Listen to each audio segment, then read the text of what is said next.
Bonjour à tous, donc c'est parti pour la correction des exercices du mardi 31 mars. Donc in English, good afternoon everybody. Are you ready to correct your Tuesday's work? Donc qui veut dire alors good afternoon, vous savez ce que ça veut dire. Nous avons travaillé les moments de la journée en anglais. Donc vous savez que nous sommes l'après-midi, donc on dit good afternoon. Everybody, c'est tout le monde ou tous.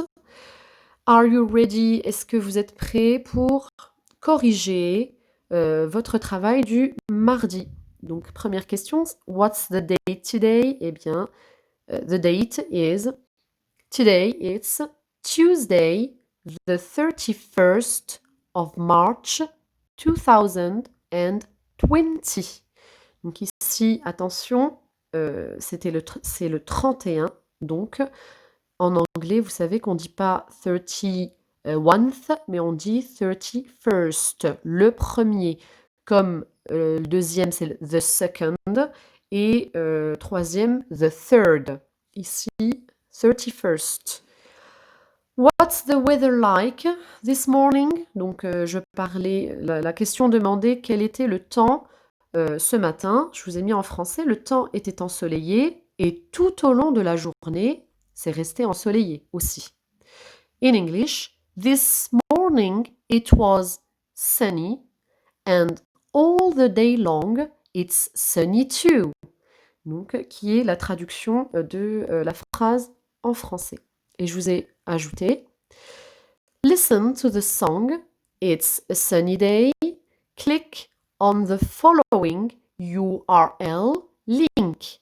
Donc, qui veut dire essayez d'écouter la chanson It's a Sunny Day, donc c'est une journée ensoleillée, en cliquant sur le lien URL suivant. URL link, link pour lien. Donc je ne reviens pas sur le petit problème, vous verrez la correction et la petite recherche aussi des CM1. Pour l'exercice de calcul mental, je le corrigerai directement sur les photos qui m'ont été envoyées et je vous en remercie. Donc, par contre, la transposition, même si elle m'a été envoyée, je mets quand même la correction et je corrigerai aussi sur les photos. Je vous ai mis un petit encadré d'explication en plus.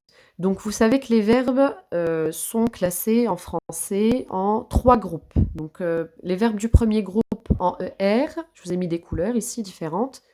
Eh bien, pour savoir comment s'écrit leur participe passé, eh bien, on met un « et » à chaque fois, c'est simple. E accent aigu, on enlève le ER et on remplace par E accent aigu. J'ai mangé, j'ai cherché, j'ai parlé, etc. C'est simple. Ensuite, pour les verbes finissant en IR, verbes du deuxième groupe, eh bien, cela finit par un I. Je suis partie, j'ai fini, j'ai menti, j'ai réussi, etc. Ça finit par un i. Et pour les verbes du troisième groupe, donc les verbes qui sont irréguliers, il faut les connaître, il faut les apprendre. Exemple pour le verbe voir, j'ai vu, dire j'ai dit, faire j'ai fait. Et il y a quand même une petite astuce pour savoir, parce que ces participes passés des verbes du troisième groupe comportent des lettres muettes, comme ici dit, fait mis, pardon. Et là, je me rends compte que j'ai mis mise au féminin, donc je le changerai, c'est mis, hein, j'ai mis, on ne dit pas j'ai mise. C'est justement ce que je voulais dire, c'est l'explication qui suit. Si on met au féminin le participe passé, une parole dite, on dit une parole dite. Donc quand on va écrire au passé composé, on va dire j'ai dit et on met un T à la fin. C'est comme pour écrire aussi, donc une phrase écrite, et on dit j'ai écrit en mettant un T à la fin.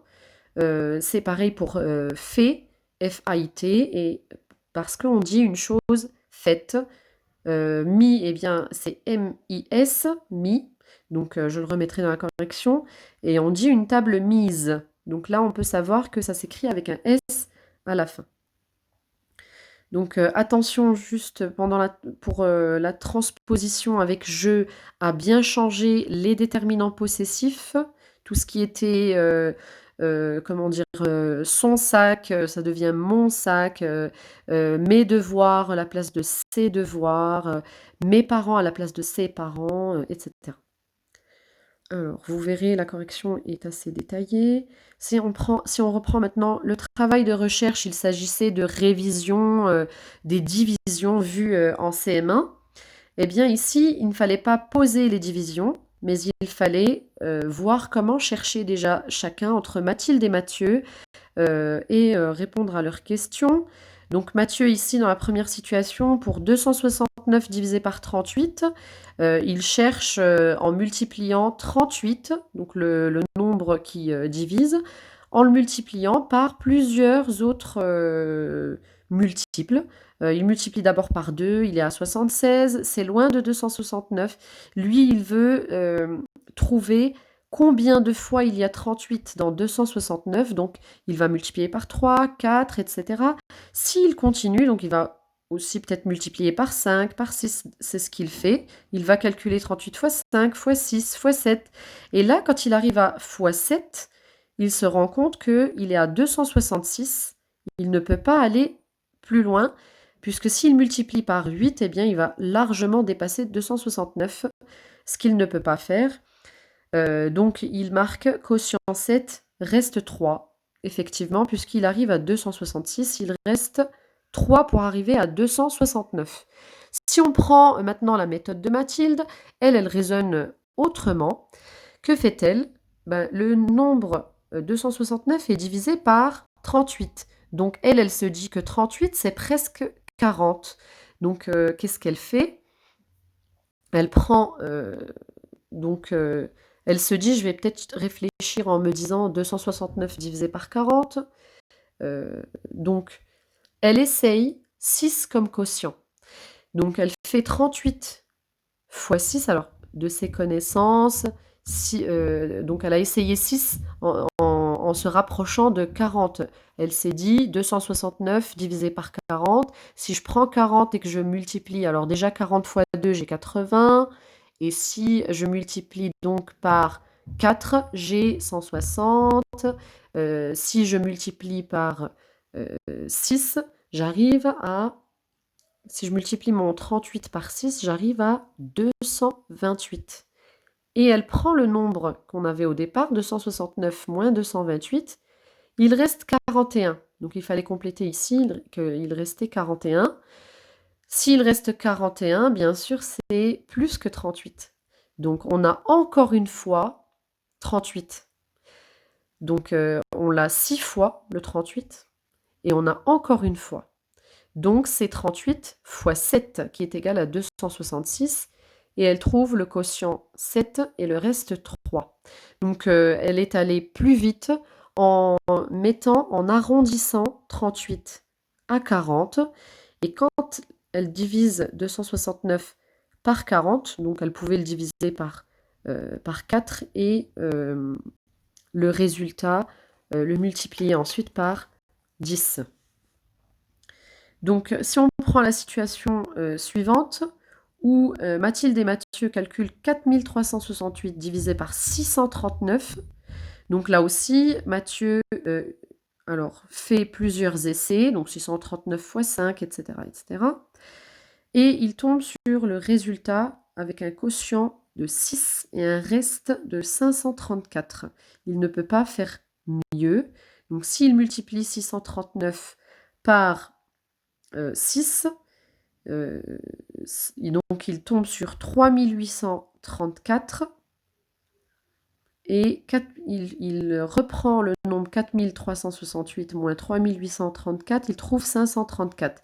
Est-ce qu'il pouvait encore aller plus loin? Est-ce qu'il avait encore 639? Eh bien non, il a 534. C'est inférieur à 639. Donc il s'arrêtait à un quotient de 6 et un reste de 534. Et Mathilde, que fait-elle? Elle se dit 639, c'est presque 600. Donc elle se base sur 600. Donc elle cherche 4368 divisé par 600. et elle arrive à essayer 7 comme quotient. 639 fois 7, elle arrive à 4473. Or, c'est trop élevé puisqu'on avait 4368 à la base. Et donc, que fait-elle? Donc, elle en déduit que c'est 639 fois 6. Le quotient, c'est 6 et le reste, 534. Elle trouve le même résultat que Mathieu. Donc, simplement, elle, à chaque fois, dans les deux situations, elle a arrondi donc elle s'est arrangée pour avoir ici 600, pour avoir 40 ici. C'est plus facile de calculer en fait de cette manière. C'est plus simple. Elle a peut-être cherché 600. Je l'ai combien de fois dans 4368?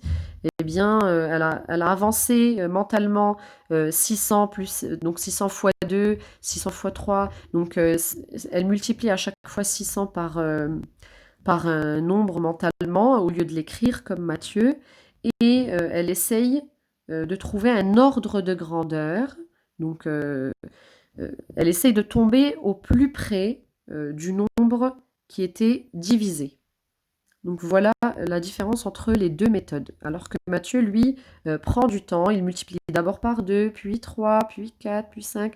Donc il est peut-être préférable d'aller plus vite, ça ira plus vite d'estimer un ordre de grandeur en arrondissant un nombre qui a seulement des zéros en chiffres des unités et en chiffres des dizaines.